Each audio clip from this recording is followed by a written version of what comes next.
ये अभी मल्लिकार्जुन खड़गे बने कांग्रेस के प्रेसिडेंट, तो आप हैं बीजेपी के प्रेसिडेंट, खड़गे जी हैं कांग्रेस के प्रेसिडेंट। क्या आपको लगता है कि कांग्रेस में नई जान वो फूंक पाएंगे? देखिए, ये उनका इंटरनल मामला है। खड़गे जी मेरे मित्र भी हैं, मैंने शुभकामना भी दी और मैं इस मंच से भी उनको शुभकामना देता हूं। लेकिन कांग्रेस पार्टी की वर्किंग जिस तरीके की है उसमें कोई भी कुछ नहीं कर सकता। Nobody will be able to. देखिए, मैं ऐसे नहीं बोलता हूं कि किसी को अगर हमारा मुकाबला करना हो तो 45 साल 50 साल की तपस्या करनी पड़ेगी। Parties do not become in a day और टू, इट टेक्स टाइम। बहुत बड़ी तपस्या करनी पड़ती है, सिस्टम्स को डेवलप करना पड़ता है, उस सिस्टम को फॉलो करना पड़ता है, उस सिस्टम को और मेच्योर के तरीके से उसको रिफाइन करना पड़ता है, तब जाकर के पार्टियां चलती हैं और आगे बढ़ती हैं। उनका सिस्टम ही नहीं है। कल तक सीडब्ल्यूसी थी, आज स्टीयरिंग कमेटी है। रीजन मालूम नहीं क्या है, क्यों है, कैसे है, क्या फर्क है दोनों में, ये भी नहीं मालूम है। संविधान कब बनता है कब बदलता है मालूम नहीं है। और एक ही परिवार के लोग 3-3 अगर स्टीयरिंग कमेटी में हो तो इसी को तो हम परिवारवाद बोलते हैं। यही तो परिवारवाद है। तो और आपको भी मालूम है कि मेरी शुभकामनाएं हैं उनको, लेकिन आपको भी मालूम है राहुल जी कि 10 साल यूपीए की सरकार कैसे रिमोट कंट्रोल से चलती रही। तो वो तो सरकार चलती रही, ये तो पार्टी है, इसको चलाने में उनको क्या दिक्कत होगी। नहीं, तो आपने रिमोट कंट्रोल का जिक्र किया, इस पे कांग्रेस का आजकल काउंटर आ रहा है। कोई नड्डा जी थोड़ी बीजेपी के हर फैसले लेते हैं, नड्डा जी भी तो पूछते हैं फिर फैसला लेते हैं। मल्लिकार्जुन खड़गे भी पूछेंगे वैसे फैसला लेंगे, दोनों सब मिलकर करेंगे। तो उन्होंने कहा कि नड्डा जी भी थोड़ी अपने ही मन की करते हैं। हम पार्टी से पूछते हैं, वो परिवार से पूछते हैं, ये अंतर। हम पार्टी से पूछते हैं, वो परिवार। ये जो राहुल गांधी की भारत जोड़ो यात्रा चल रही है उसमें काफी तस्वीरें आपने देखी होंगी, भीड़ आ रही है आंध्र प्रदेश जैसे राज्य में, जहां पे पार्टी के कार्यकर्ता वाईएसआरसीपी में जाके जुड़ गए थे। वो कम से कम इस यात्रा के लिए ही सही सड़क पे लौटे हैं। इसको आप कैसे देख रहे हैं? क्या आपको लग रहा है कि राहुल गांधी की जो एक तरीके से पप्पू टाइप की छवि बन गई थी, इस यात्रा से कुछ हद तक दुरुस्त हुई है? देखिए, वो निकले हैं, अच्छी बात है। घर से तो निकले, घूमने तो निकले, भ्रमण पर निकले, अच्छी बात है। उनको सफलता मिले, अच्छी बात है। भारत जोड़ो यात्रा पर निकले हैं, जोड़ने निकले हैं, अच्छी बात है। मैं उनका स्वागत करता हूं और मैं उनके साथ सहानुभूति भी रखता हूं। लेकिन मेरे मन में कुछ प्रश्न है, ये किस लिए निकले हैं? क्योंकि इनके पूर्वजों ने तो भारत तोड़ो करने में कोई कसर नहीं छोड़ी थी, तो प्रायश्चित पर निकले हैं क्या? धारा 370 पार्लियामेंट में रिकॉर्ड है कि धारा 370 के एब्रोगेशन को कांग्रेस पार्टी ने विरोध किया है। ये भारत जोड़ो था या भारत तोड़ो था? हमारे जवाहरलाल नेहरू जी ने असम के लोगों को कह दिया 62 में, our heart goes with the people of Assam. इसका मतलब आप मान चुके थे कि असम जा रहा है। तो ये आप जोड़ रहे थे या तोड़ रहे थे, क्या कर रहे थे मालूम नहीं। आपने सारा देश भाषा और क्षेत्र के आधार पर आपने बांटा। कौन सा आधार था ये? तो आपका जो इतिहास है वो भारत को जोड़ने का नहीं, तोड़ने का रहा है। और अब आप निकले हैं तो आप प्रायश्चित पर निकले हैं। मैं आपसे राहुल जी कुछ बातों को ऑन रिकॉर्ड भी लाना चाहता हूं और लोगों को सोचने के लिए मजबूर भी करना चाहता हूं। लोग जरूर सोचें। ये अफजल गुरु कौन था?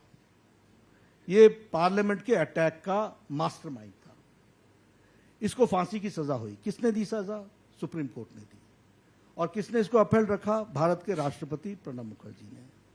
जेएनयू में नारे लगते हैं, अफजल हम शर्मिंदा हैं, तेरे कातिल जिंदा हैं। कौन है कातिल? सुप्रीम कोर्ट का जज। कौन है कातिल? भारत का राष्ट्रपति। और राहुल गांधी जी दूसरे दिन जेएनयू में जाकर के इनके साथ कंधे से कंधा मिलाकर के खड़े होते हैं, इंसा अल्लाह। और वहां नारे क्या लग रहे हैं? भारत होंगे तेरे टुकड़े टुकड़े। तो ये टुकड़े टुकड़े गैंग है, उनके साथ आप खड़े हुए हैं। और ये लोग जो भारत को तोड़ने के लिए लगे हुए थे और आप उनके साथ कंसोलिडेशन में खड़े थे, आप इनके सपोर्ट में खड़े थे, आज आप किस मुंह से जोड़ने निकले हुए हैं? किसको जोड़ रहे हैं आप? कौन सी चीज आपने ऐसी एक्टिविटी की है? मिसेस सोनिया गांधी के बारे में वो हमारे मिनिस्टर हैं सलमान खुर्शीद जी। सलमान खुर्शीद जी कहते हैं कि सोनिया जी को बाटला एनकाउंटर के बाद नींद नहीं आई, वो रोती रही। बाटला एनकाउंटर क्या है? टेररिस्टों को एनकाउंटर में, और कोर्ट ने भी इसका फैसला दे दिया। तो ऐसे टेररिस्टों के एनकाउंटर पर नींद ना आए, रात भर रोती रहे, ये उनके ही वक्तव्य है। तो ये भारत जोड़ने का तरीका है। दिग्विजय सिंह ने क्या कहा उस समय? और आपने उसको सपोर्ट किया।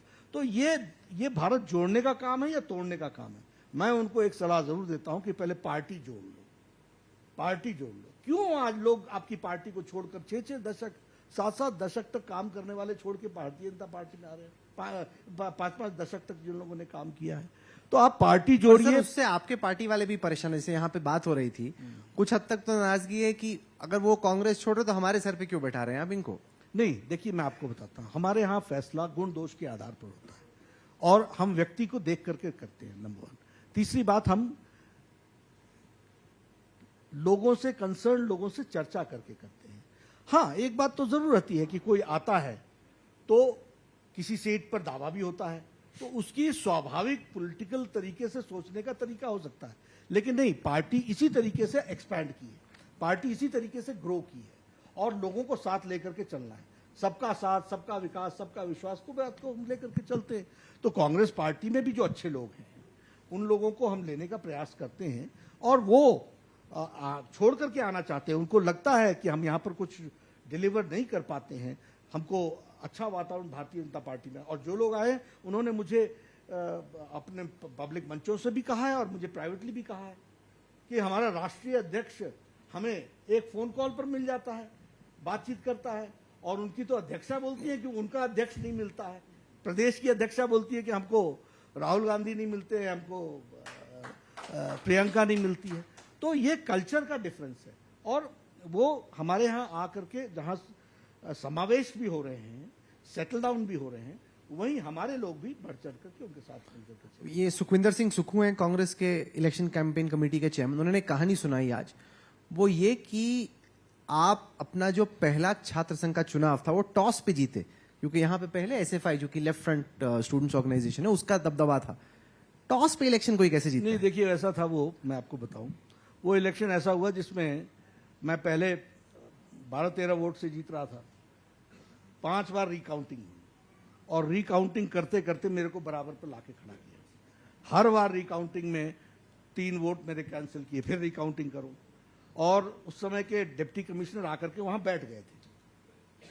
आप समझ सकते हैं कि कितना सरकार का दबदबा करके उन्होंने, और वो एसएफआई को समय मदद कर रहे थे खुलेआम। एनीवे, मैं प्रकृति से बहुत उस तरीके का व्यक्ति नहीं हूं। मैंने कहा जो है अब करो, अब फैसला करो, नाउ इनफ इज इनफ, क्योंकि मुझे लगा अब 7वें राउंड में ही मुझे 2 वोट नीचे और ले जाएंगे। तो मैंने कहा कि चलो भाई अब जो फैसला करना है करो। तो उन्होंने फैसला किया कि टाई हो गई है, तो टॉस की बात की। मैंने कहा टॉस तो ठीक नहीं है, मैं टॉस नहीं हुआ था। मैंने कहा 6 महीने मैं रह लेता हूं, 6 महीने ये रह लेते हैं। मुझे मालूम था कि 6 महीने मैं रहूंगा तो फिर मैं ही रहूंगा, वो चल जाएगा। तो खैर कुल मिलाकर के वो भी रहे, हम भी रहे। आगे चल करके मिसेस गांधी का असैसिनेशन हो गया था, तो इसलिए इलेक्शन नहीं हुए, तो मैं 1 साल और कंटिन्यू कर गया। तो वो उस तरीके से हमको काम करने का मौका मिला। अवधि को रोकने का तो प्रयास हुआ, लेकिन सबसे लंबा प्रेसिडेंट तो फिर मैं ही रहा। तो इस तरीके से वो समय भी गुजरा है। और हिमाचल में खास तौर से कई सारे जो पॉलिटिशियंस हैं वो स्टूडेंट पॉलिटिक्स से ही निकल के आए हैं। जी, ये यहाँ मैं आपको कभी कैंपस ले जाऊंगा। पॉलिटिकल एक्टिविज्म यहाँ बहुत ज्यादा है और पॉलिटिकल इश्यूज पर डिबेट भी यहाँ बड़े हाई लेवल की होती है। यूक्रेन की कोई घटना वहां होती है, यहाँ पोस्टर आधे घंटे के अंदर लग जाता है। ये हिमाचल यूनिवर्सिटी के का पॉलिटिकल सोच की दृष्टि से देखें। चाइना में कोई घटना हो जाती है, यहाँ उसके बारे में पोस्टर और काउंटर पोस्टर दोनों।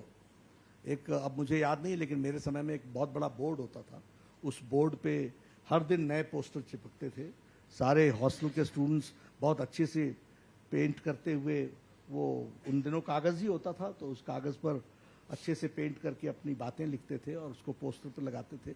सामने स्टूडेंट सेंटर था, वहाँ लोग बैठ करके चाय पीते थे, बोलते थे आज एबीपी वालों ने ये लिखा है, तेरा क्या कहना है।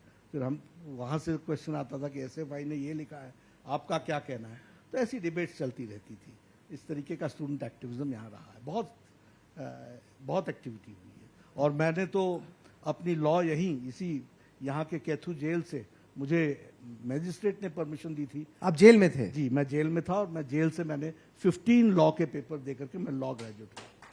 तो मुझे इसी कैथू जेल से वो ले जाते थे और वहाँ मेरा एग्जामिनेशन होता था। तो और मुझे आप कह रहे हैं मेरे टीचर होते थे प्रोफेसर, उन्होंने कहा कि भाई तुम्हारी अटेंडेंस पूरी नहीं है। मैं कहता हूँ सर मैं स्टूडेंट सेंटर से निकल रहा हूँ और आप लॉ की क्लास अटेंड करने जा रहा हूँ, बीच में अगर मुझे लड़के पकड़ लें और मैं यूनिवर्सिटी का प्रेसिडेंट हूँ और मुझे पकड़ लें और मेरे लिए कुछ काम की बात कहे तो मुझे जाना पड़ता है। तो मेरा इंटेंशन बड़ा क्लियर है। अब आप भी अपना इंटेंशन क्लियर कर दीजिए, मुझे परमिशन दे दीजिए, मैं एग्जामिनेशन दे दूंगा। तो वैसे एग्जामिनेशन मेरे हुए और बाद में मुझे परमिशन मिला, बाद में मैंने लॉ। सबसे ज्यादा बदमाशी की चीज आपने कैंपस में क्या की? देखिए ये भी बहुत पर्दे का विषय होता है, लेकिन ऐसे कोई बहुत मैं वैसे रूल्स को ब्रेक करने वाला व्यक्ति नहीं था, लेकिन एग्रेसिव था। एक बार वाइस चांसलर साहब से हमने कहा कि नीचे स्टूडेंट्स बैठे हैं उनसे मिलने जाए, तो वाइस चांसलर गुस्से में आ गए। उन्होंने कहा मैं नहीं जाता। मैंने कहा आपको जाना होगा, यू कांट फोर्स मी। हमने कहा I am not forcing you but it is your responsibility and you have to shoulder your responsibility. No I will not do. ऐसा कहते रहे। मैं कहा चलो भाई उठाओ इनकी कुर्सी। तो मैं कुर्सी के साथ ही उनको लेकर के बाहर उठा के ले गए अपने वाइस चांसलर ले को? आए, सामने बैठा दिया। सही में? Yes, it is on record. मैं ले आया बाहर और वो मतलब स्टूडेंट से हमारे साथ मैंने ये जरूर कहा इज्जत से लाना है, प्यार से लाना है, अच्छे से लाना है, लेकिन ले जाना है। और मैं ले गया वहां। फिर वो वहां खड़े हो गए, बोलो बोलो। मैंने कहा ये इस तरीके का यहाँ पर इंक्वायरी होने की जरूरत है। मान गए वो। अरे वाह।